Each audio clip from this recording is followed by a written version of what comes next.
नमस्कार। आत्मज्ञान के जिज्ञासु सर्व भाई बहनों का इस आत्मविचार चैनल पे स्वागत है। मेरे भाइयों बहनों, आपसे मुझे एक प्रश्न है, आप खुद भी सोचिएगा। हम तो यही वीडियो में इसी की चर्चा करने वाले हैं कि जीव मात्र की कितनी इच्छाएं होती है।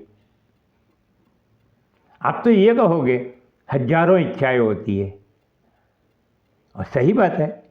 जितने जीव है, जितने मनुष्य है, उन सब की अलग अलग कोई न कोई किसी भी का प्रकार की इच्छा होती ही रहती है। मगर हमारे ऋषि मुनियों ने उन इच्छाओं का एक वर्गीकरण किया है और उस सभी इच्छाओं को 5 इच्छाओं के बंडल में रख दिया है। मतलब कि जीव मात्र की मुख्य पांच इच्छाएं हैं। कौन सी है वो हम देखते हैं। आपकी भी जो भी इच्छा होगी, ये 5 में से ही कोई होगी, और एक तो हमेशा रहती है इच्छा। जो सबसे पहले हम चर्चा करेंगे वो इच्छा तो हमेशा रहती है, इसलिए वो इच्छा तो है ही। तो आपकी इच्छा इसमें ही, ये 5 इच्छाओं में ही समा जाएगी। चाहे फिर वो धन संपत्ति की इच्छा होगी, संतान की इच्छा होगी, पैसे की, अरे घर की इच्छा होगी, बंगले की इच्छा होगी, जो भी इच्छा हो, कार की इच्छा हो, नौकरी की इच्छा हो, सब इसी में आ जाएगी।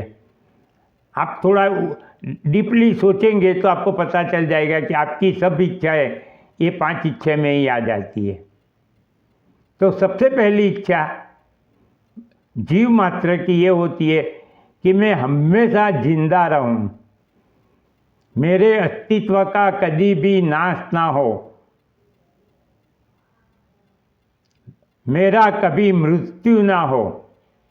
आप देखते ही हैं, कीड़ी हो या छोटा जीव क्यों ना हो, अपनी जान बचाने के लिए कैसा भागता है। अपना अस्तित्व मिटे, खुद मर जाए, ऐसा कोई भी जीव नहीं चाहता है। इवन विष्टा, मतलब कि बहुत बुरी तरह की गंदगी में जी रहा हुआ, जीते रहता कीड़ा भी जीवन को पसंद करता है, मृत्यु को नहीं। हजारों दुख सहन करके भी मनुष्य जिंदा रहना चाहता है, जीव मात्र जिंदा रहना चाहता है।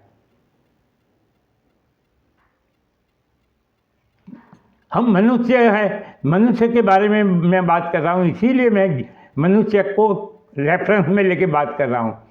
मैं जीव मात्र की इच्छा की बात कर रहा हूँ कि हर एक जीव कोई भी हिसाब से जिंदा रहना चाहता है, कोई भी मृत्यु पसंद नहीं करता है। मतलब कि मैं हमेशा जीता रहूं, ये सबकी पहले से पहली इच्छा है। अब दूसरी इच्छा है कि मैं सब कुछ जानूं। ये इच्छा मनुष्य में सबसे ज़्यादा होती है कि मेरे से कुछ भी अनजान ना रहे।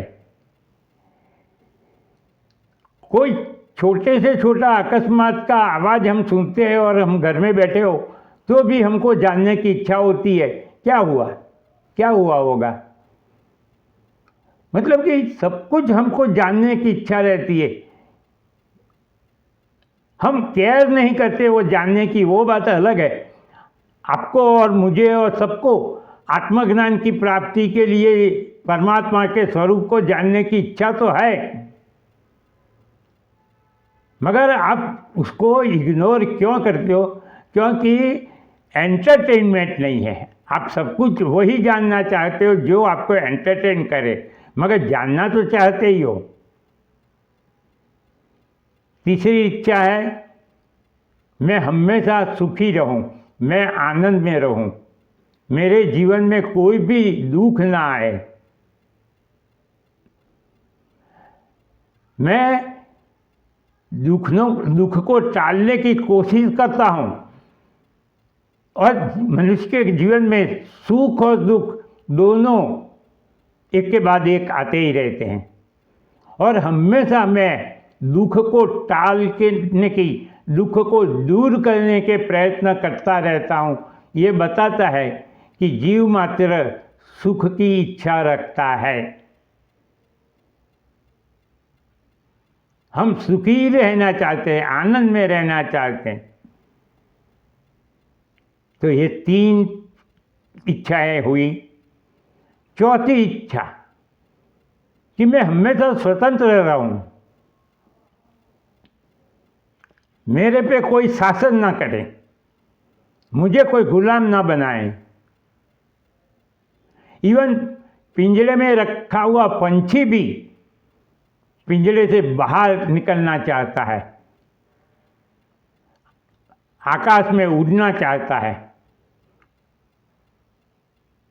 पशु हो तो उसको भी अगर कैद में पिंजरे में रखा हो तो वो भी बाहर निकलने का चाहता है, मुक्त रहना चाहता है।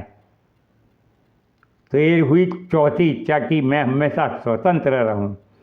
और पांचवी इच्छा है कि मैं सब पे शासन करूं, मेरे पे कोई शासन ना करे, मैं सबका शासन करूं, मैं ईश्वर हूं, ईश्वर बन जाऊं। तो यह रही पांचवी इच्छा। और छठी इच्छा बस कोई नहीं।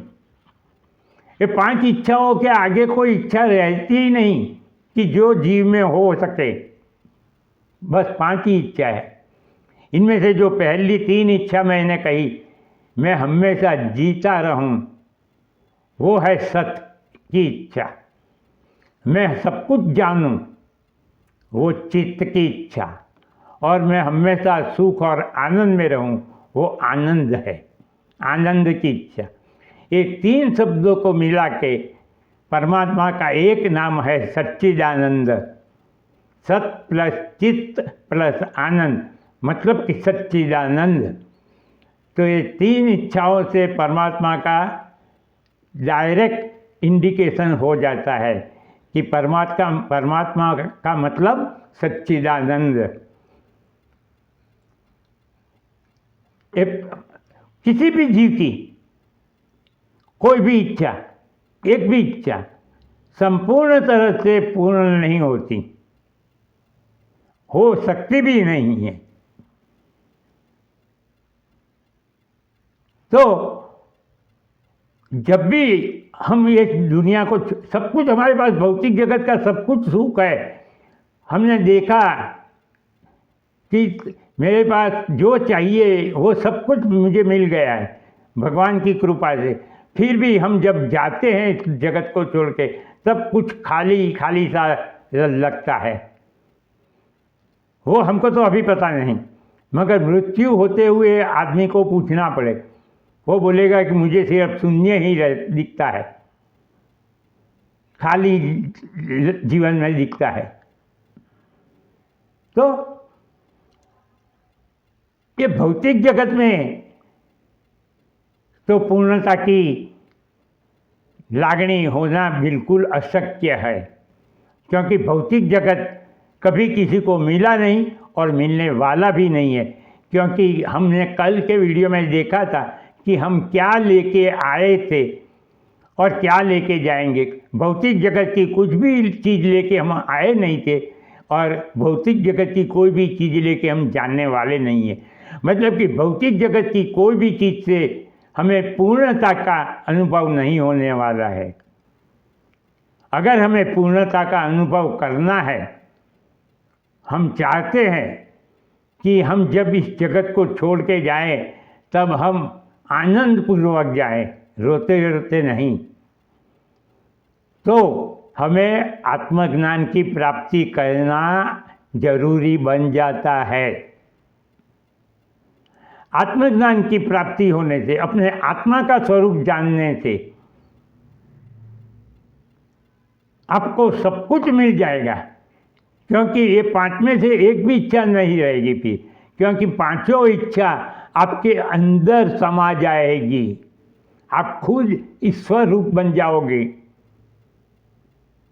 जब एक भी इच्छा नहीं रहेगी तो आप खुशी से, आनंद से इस जगत को छोड़ के जाओगे।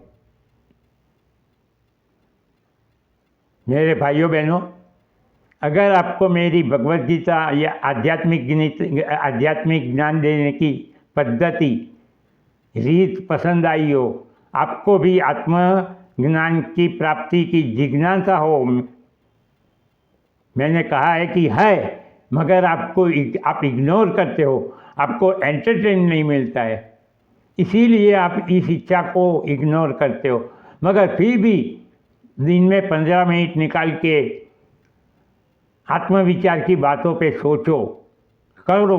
15 मिनट, 24 घंटे में से आप 23 घंटा 45 मिनट तो भौतिक जगत के पास हो ही, थोड़ा सा अपने आत्मा के पास भी रहना सीख जाओ। आप देखोगे कि आपको कितना आनंद और सुकून मिलता है।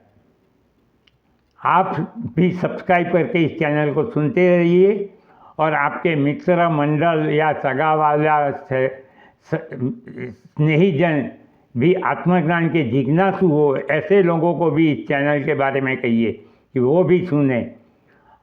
आध्यात्म विचार की बातें हम बहुत करेंगे, और मैंने पहले कहा ही है कि मैं प्रवचन नहीं करूँगा, मगर फिर भी आपको आत्मविचार के बारे में जो भी होगा वो हर बात बहुत बहुत डिटेल में बताऊँगा। और अगर आपको कोई प्रश्न है तो आप कमेंट बॉक्स में लिख के भेजिए, मैं उत्तर अवश्य दूंगा। क्योंकि हम बातें कर रहे हैं, और बातें का मतलब होता है संवाद, और संवाद जिज्ञासु लोगों के बीच में ही होते हैं। हम वाद विवाद नहीं करेंगे। तो हम अगले वीडियो में मिले, तब तक मेरा नमस्कार।